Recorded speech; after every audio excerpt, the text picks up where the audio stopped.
Inilah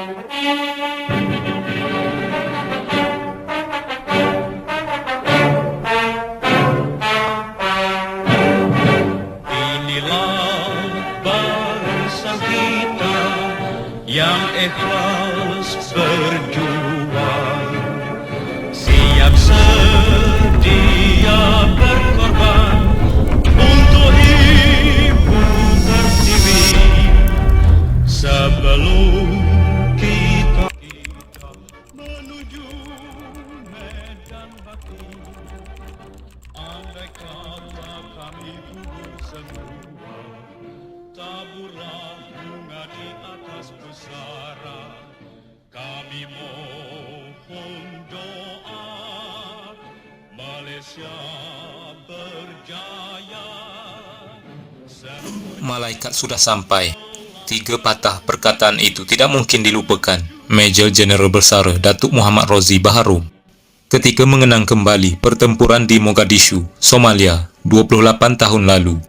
Ketika itu keadaan dalam bilik operasi Malbat 1 yang terbabit dalam misi menyelamat 70 tentera elit US Rangers yang terperangkap di Pasar Bakara di tengah-tengah Mogadishu terlalu tegang.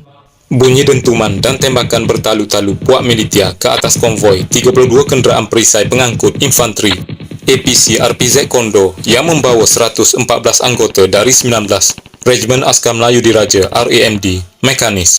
Jelas kedengaran dari kotak pembesar radio menyebabkan suasana bilik operasi semakin tegang dan resah.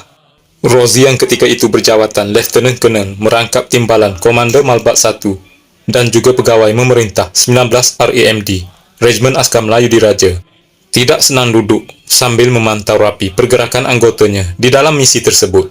Dalam keadaan kelam kabut itu, ada suara keluar dari radio. Kata malaikat sudah sampai. Masa itu saya amat marah dan terus jawab, "Whoever on the line, please get out." Siapapun dalam radio ini, tolong keluar. Katanya menyangkakan ada dalam kalangan anggota berjenaka. Beberapa saat selepas itu baru terdetik dalam hati saya, siapa lagi akan cakap begitu kalau bukan arwah. Katanya baru teringatkan laporan mengenai seorang anggota yang juga pemandu kereta perisai RPZ Kondo ZI 9341 Prebet Mat Aznan Awang telah terkorban. Melalui laporan pegawainya di lokasi pertempuran, Rozi dimaklumkan seorang anggota KIA mati dalam pertempuran selepas APC dipandunya terkena tembakan RPG oleh puak militia. RPG digunakan untuk menembak kereta kebal. Cuba bayangkan, ditembak pada APC. Jikalau APC dengan ketebalan 4 inci pun masuk macam kotak. Cuba bayangkan, kena pada manusia. Katanya menjelaskan sebagai pemandu kereta perisai, arwah boleh berkomunikasi melalui set radio yang ada padanya. Rozi berkata, berita kematian arwah Mak Aznan tersebar pantas dalam kalangan anggotanya yang sedang bertempur ketika itu. Arwah meninggal antara jam 2 dan 3 pagi. Tetapi berita itu cepat tersebar. Selepas seorang anggota kita terbunuh, semangat anggota semakin tinggi. Masa itu anggota tidak banyak bercakap melalui radio, tetapi ambil tindakan berani. Kata Rozi menambah dengan berkubukan kereta perisai Kondo, anggota 19 Regimen Askar Melayu Diraja, menelusuri lorong-lorong kecil di tengah-tengah Mogadishu, menyelamatkan anggota elit tentera Amerika Syarikat yang menunggu bantuan, selain ke kawasan nahas helikopter Black Hawk. Anggota tentera Malaysia ketika itu ditembak bertalu-talu dari semua arah. Seperti digambarkan, anggota bertempur bahawa kumpulan militia ada di mana-mana, hatta di atas pokok, di dalam rumah, di tepi belukar. Selain kehadiran ramai penembak tepat, pembabitan 19 Regimen Askar Melayu Diraja RAMD dalam pertempuran itu bermula pada lewat petang 3 Oktober 1993.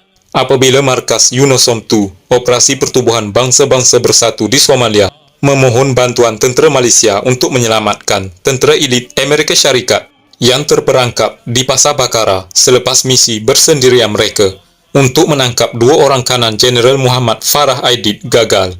Dalam misi itu, 2 helikopter Black Hawk Amerika Syarikat ditembak jatuh oleh militia Aidid yang kemudian mengerumuni 2 lokasi nahas ketika sebilangan besar anggota tentera AS terperangkap di Pasar Bakara. Rozi berkata ketika itu Amerika Syarikat meminta bantuan Malaysia kerana mereka hanya mempunyai kenderaan soft skin seperti Humvee yang tidak mampu menangkis tembakan senjata ringan berbanding kereta perisai RPZ Kondo milik Malaysia. Misi menyelamatkan anggota elit Amerika Syarikat itu disifatkan sebagai pertempuran jarak dekat paling sengit dihadapi tentera Amerika Syarikat selepas Perang Vietnam. Tembakan pertama dilepaskan kira-kira jam 11 malam 3 Oktober 1993 sampai jam 4 pagi 4 Oktober 1993. Tembakan bertalu-talu, kata Rosie. Filem Black Hawk Down yang ditayangkan pada 2001 bagaimanapun memilih untuk tidak memberikan gambaran sebenar peranan anggota tentera Malaysia yang menyelamatkan anggota US Rangers pada ketika itu, sehingga pendebatan mengenainya turut dibangkitkan di Parlimen Malaysia ketika itu. Bagi Rosie, pertempuran di Pasar Bakara seharusnya dijadikan iktibar dan dikongsi segenap lapisan masyarakat, khususnya generasi pelapis tentera dan masyarakat di Malaysia. Veteran tentera itu menaruh harapan tinggi ia akan dikenang dengan sewajarnya dan diangkat dalam sejarah negara. Walaupun ia hanya seorang prajurit negara terkorban, tidak seperti insiden Bukit Kepong atau pertempuran di Bukit Candu yang diangkat ke layar perak dan diperagakan pada sambutan Hari Kemerdekaan. Rosie berkata pertempuran di Somalia terus menjadi peringatan besar pada dirinya selaku veteran tentera dan semestinya beliau tidak akan melupakan apa yang diluahkan arwah Mat Aznan pada saat hembusan nafas terakhirnya. Malaikat sudah sampai. Menteri Pertahanan ketika itu Datuk Seri Najib Tun Razak bersama isteri Datin Seri Rosmah Mansur, Panglima Tentera Darat ketika itu Jeneral Tan Sri Borhan bin Haji Ahmad, serta para pegawai kanan tentera ketika menunggu ketibaan jenazah Allahyarham Korporal Mat Aznan Awang di Pangkalan TUDM Butterworth pada 9 Oktober 1993. Gambar menunjukkan jenazah Allahyarham Korporal Mat Aznan ketika diusung ke tanah perkuburan Islam Kampung Parit Panjang, Baling pada 9 Oktober 1993 sambil diberikan penghormatan terakhir oleh para pegawai dan anggota tentera yang hadir.